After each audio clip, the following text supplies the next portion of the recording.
캐나다 국경이 풀리면서 네. 요새 조금 한국에서 들어오는 친구들이 많아진 것 같아요. 제일 많이 묻는 게 그거예요. 요즘 주택시장 조금 어떠냐. 네. 예, 좀 어때요? 올해 초랑 비교해서 좀 어떤 분위기예요? 올해 초는 뭐 정말 확 올랐었잖아요. 엄청 핫했죠. 네, 네. 정말 많이 바빴었어요. 저도. 그게 근데 많이 안 갔었잖아요.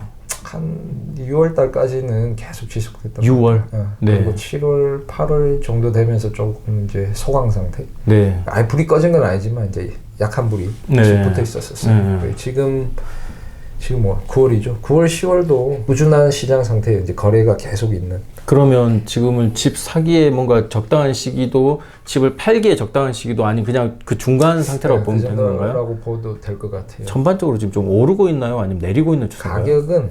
가격은 작년과 대비해서 싱글 하우스는 10% 올랐다고 보시면 돼요. 작년 대비해서. 전반적으로 10%. 꽤 많이 올랐네요. 그럼요. 근데 왜 저희 집은 안 올라요? 그러게 집이 어디시? 그럼 올 초에 비해서 지금 한 10% 정도가 오른 상태다. 올 초가 아니죠. 작년. 작년에 비해서. 작년 대비해서 이제 월별 결산할 수가 있죠. 예를 들면 2020년 9월과 2021년 9월을 비교를 한다라고 치면 네. 이제 한 10% 정도 올랐다. 진짜 꽤 많이 오른 거네요, 그러면. 그 이제 싱글하우스. 아파트나 콘도나 아니면 뭐 두플렉스, 타운하우스 이런 거는 그건 좀 틀리죠 또. 또 다른 문제고. 그리고 이제 비교를 하나로 볼 수 없이 좀 나눠야 될 필요는 있어요. 네. 맞는 것 같아요. 이제 데이터가 거의 정확하니까 실제 체감했을 때도 이 정도 느낌이었다라고 저는 이 YY가 뭔가요? 작년 대비란 말인가요? year to year이죠. 네, 그렇죠. 그러면 작년 대비 26%나 세일이 뭔가 이제 거래량이 더 있었다. 그죠. 거래 세일이 이제 2,162건이 있었다고 하는 거죠. 9월 달에. 디테치드가 10%가 오르고 여기 이제 또 세미 디테치드. 세미 디테치드로 하면 두플렉스 같은 건가요? 지금 사시고 계시는 거죠. 8.4%. 이제 로우라고 해서 이제 타운하우스. 타운하우스가 7.2% 정도.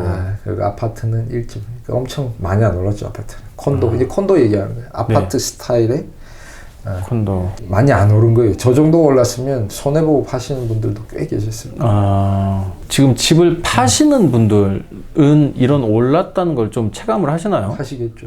근데 집을 사는 입장에서는 이제 저 정도의 오른 정도를 좀 감안하고 사야 돼요. 감안해야 된다. 근데 이제 이거는 평균이니까. 네, 그렇죠. 평균의 마법에 빠지시면 안 돼요. 그렇죠. 지역에 따라 분명히 다를 테고 많이 오른 지역도 있고 아예 안 오른 지역도 분명히 있을 테고. 지역에다 틀릴 수 있는 가장 중요한 거는 이제 셀러의 상황이 가장 중요한 거예요. 네. 왜냐하면 셀러가 빨리 팔아야 돼요. 그렇지. 급하면. 그러면은 평균보다 낮게 살 수 있는 거지만 셀러가 뭐 느긋하다 뭐 이러면 또 더 많이 줘야 될 수도 있고 집 퀄리티가 좋아서 뭐 이렇게 여러 개의 오퍼가 붙어서 그렇지. 웃돈에 거래되는 경우도 있어요. 그러니까 상황에 따라서 너무 다른 문제이기는 해요. 평균의 일이니까 그러니까 참고 마세요. 참고. 네. 뭐 이 다음 자료는 뭐 이런 거예요. 9월말 비교한 게 있고 year to date이라고 해서 이제 9월까지 비교한 게 있고 네. 작년 대비 사실상 봐야 되는 거는 이제 벤치마크 프라이스 평균가죠. 평균가. 이제 9월 30일까지 2020년 9월 30일과 2021년 9월 30일까지 디테치드 하우스를 비교해봤더니 9% 정도가 올랐죠. 그리고 가격은 52만 5천. 아파트는 3% 정도 오른 거네요. 네. 9월과 9월을 비교했을 때는 1.2%였지만 1년을 비교했을 1년을 때는 비교했을 때는 이제 3%. 아마 초반에 많이 끌어올린 거죠. 이 퍼센테이지. 네. 올 초에. 올 초에 상반기에 정말 그때 가격이 팍 올랐어요. 엄청 순식간에 오르더니만 그게 좀 이제 소강 상태지만 아직까지 꾸준해요. 막 불이 붙진 않았지만 작년 2020년 뭐 겨울 추워질 때 뭐 혹전 좀 더 기다렸다 사라.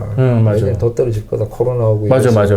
얘기를 많이 했었단 말이에요. 진짜 많이 저도 그쪽이 하나였어요. 네. 사실은. 의외로 1월이 딱 들어서면서부터 막 치고 올라가는데. 지금 지나고 보면 그 이유가 뭐였던 거예요? 뭐 이건 이제 개인적인 생각인데 뭐 재택근무를 이제 많이 하면서 사람들이 이제 집에 대한 피로도가 많이 올라갔어요. 맞는 것 같아요. 그것도 있고 이거는 이제 개인적인 생각이에요. 네, 맞지. 개인적으로도 맞는 것 같아요. 두 번째는 모기지 이율이 너무 좋았어요.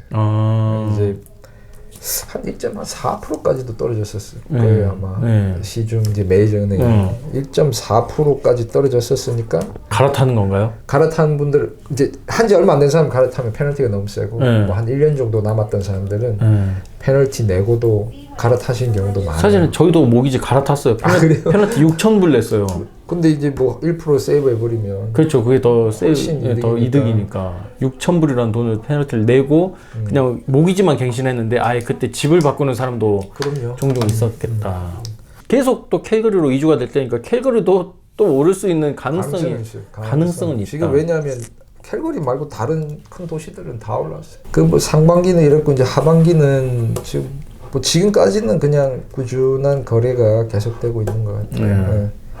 그러니까 뭐 데이터는 또 나와봐야 알겠지만 체감하는 거는 꾸준히 거래는 있어요. 그리고 또 누가 봐도 잘 관리가 되었다 이런 집들은 상당히 잘 나가요. 아직. 제 주변에 지금 새로 이주 오신 친구들 보면 사우스 이스트 신도시 쪽으로 가고 있단 말이에요. 그쪽이 점점 더 좋아지고 있는 것 같아요. 사우스 이스트가 엄청 올랐던데 10.4%고 나머지 지역 여기 형편없네. 시티센터 하이디 집 잘못 산 것 같아. 노스 9%, 뭐 노스 웨스트 9.4%, 웨스트 9.5% 막 이러거든요.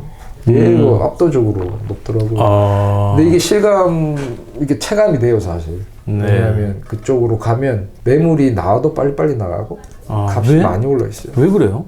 깨끗하니까 그런가요? 깨끗하고 그 만족도가. 근데 사우스 이스트를 사는 이쪽 이 끄트머리 이쪽 동네에 사는 친구들이 직장이 그 근처고 하면 어디 나갈 일이 없다고 하더라고요. 그렇죠. 거기 워낙 다 있으니까. 맞아요. 지금은 캘거리 되게 끄트머리지만 이게 계속 공사가 되고 있으니까 언젠가는 끝이 아니라 사우스 이스트에 그냥 중간 마을이 될 수도 있겠다 싶더라고요. 계속 밑에 공사하고 있잖아요. 근데 뭐 거기 시티 리밋인데요. 그러면 더 내려갈 수는 없는 건가요? 그럼요. 아 진짜? 아니 내려갈 수는 있겠죠. 근데 이제 행정구역이 바뀌는 거죠. 여기 이제 바운더리잖아요. 여기 빨간색이 이렇게. 이걸 더 늘릴 수는 없는 거예요? 뭐 가능성은 있겠죠. 가능성은. 되겠죠, 이제. 다른 도시가 된다. 혹시 이제 카운티라 그래서 이제 조그마한 시골 동네들을 모아가지고 그걸 이제 하나의 자치구라 그러네. 그거를 이제 카운티라 그러거든요. 캘거리 남쪽은 이제 푸틸이라는 카운티로 이렇게. 그럼 혹시나 뭔가 내년까지 예상은 아니더라도 이제 10월, 11월, 12월 3개월을 놓고 보면은 꾸준할 것 같아요. 제 지금처럼? 생각은 꾸준할 것 같아요. 지금처럼 계속 거래는 꾸준히 있을 것 같아요. 뭐 한쪽이 유리한 상황으로 가진 않을 것 같아요. 그러니까 막 오버 프라이스도 아니고 언더 프라이스도 아니고 그냥 딱 밸런스가 맞춰지는 뭐 두고 봐야죠. 모기지 받는 게 상당히 더 까다로워졌다고 하던데 요새 좀 그런가요? 어때요? 모기지 받는 거는? 잘 아시진 않겠지만 다 몰라도 이제 손님들이 하시는 걸 보니까 올해 6월 달부터였을 거예요. 이제 모기지 받을 때 스트레스 테스트라는 걸 하는데 그게 뭐냐면 이제 은행에서 돈을 이만큼 빌려줬을 때 이자율을 최대치로 한번 잡아서 이 사람이 갚을 수 있는지를 한번 봐요. 스트레스를 한번 줘가지고 테스트 통과하는지 그걸 스트레스 테스트라는 그 레이스를 올려버렸어요 조금. 예를 들어서 지금은 시장 모기지 레이시 2%지만 만약에 상황이 바뀌진 않겠지만 바뀌어서 5% 6%의 이자로 내가 된다면 돈을 빌려주면 갚을 느낌이 있는지를 테스트해보는 게 있어요. 그래서 안 되면 안 나오고 집을 못 사는 건가요? 그게 이제 모기지가 안 나오는 거지. 그러니까. 은행에서 그걸 이제 고위험군으로 보는 거죠. 그렇게 되면 그걸 스트레스 테스트라 그러는데 그 레이시 좀 올라간 걸로 알아요. 6월 달부터 얼마에 나왔는데 이 집이 몇 프로, 그러니까 100%가 리스팅된 가격인데 거기에 대해서 몇 프로에 팔렸는지.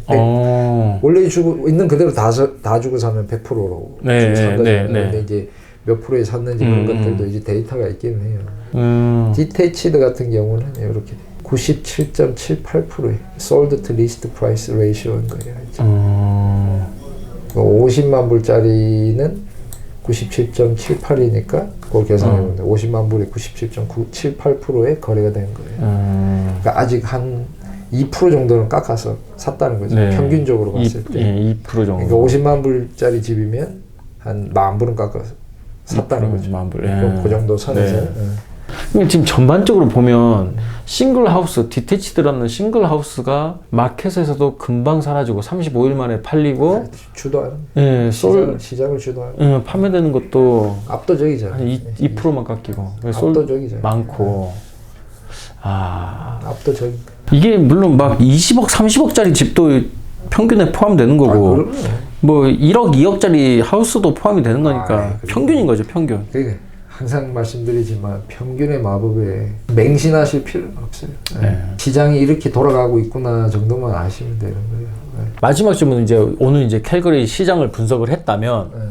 이주를 고민하고 있는 친구들, 아니면 뭐 한국에서 오는 분들을 고민하고 있는 친구들, 아니면은 나는 지금 렌트를 살고 있는데 집을 한번 사볼까 고민하는 친구들, 이 친구들이 지금 넥스트 스텝으로 그래 이런 시장 정보 알았어, 리얼터도 쌤이라는 이런 잘생긴 분이 있는 걸 알았어, 글쎄요, 또. 알았다면 이 넥스트 스텝으로 뭘 준비해야 돼요 보통은? 한번 모기지에 대해서 한번 상담. 만약에 필요하시다면.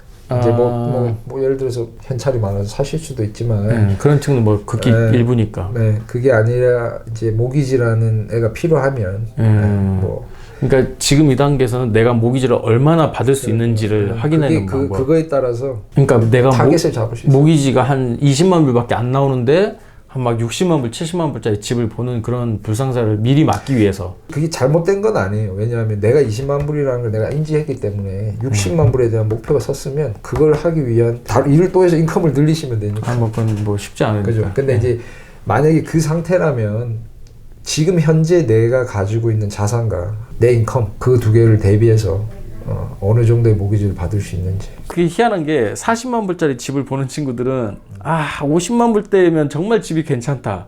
50만 불대 집을 보는 친구들은 60만 불대 집이 괜찮다. 그렇게 다 그렇게 자기 예산보다 위를 더 마음에 들어 하더라고요. 그래서 은행을 갔다 오시면 꿈이 접히는. 현실성에 이제 딱 현실이 보이는 거죠. 이 정도 수준에 된다. 그래서 이제 결정을 해야 되는 큰 기로에 서는 거예요. 1, 2년 정도 지난 후에 간단히 뭔가 단계가 어떻게 되는지 한번 문의하는 건 괜찮잖아요. 한 2년 뒤에, 1년 뒤에 살 건데 뭐부터 준비하면 좋을까요? 그러면 부채를 줄이시라고 이제 말씀드리죠. 차 파이낸싱 그런 거. 그렇지. 그것도 상당히 중요한 것 같아요. 집 사기 전에 차를 할부로 사면 아주 타격이 크다는 거. 그렇더라고요, 보니까. 일단 집 사고 차를 사라. 네, 맞아요. 그게 더 효율적이니까. 네, 그렇더라고요. 오늘은 그냥 일반적으로 그냥 오버롤하게 훑어주신. 이제 전반적으로 이렇게 한번 훑어준 개념이고 디테일한 거는 이제 또 동네마다 좀 또 성격이 틀리니까 또 조만간 다시 한번 좀 디테일한 정보로 그 디테일을 한번 제가 연구해 볼게요. 그래야지 좀. 알겠습니다. 네, 오늘 시간 내주셔서 감사해요. 아니 무슨 말씀.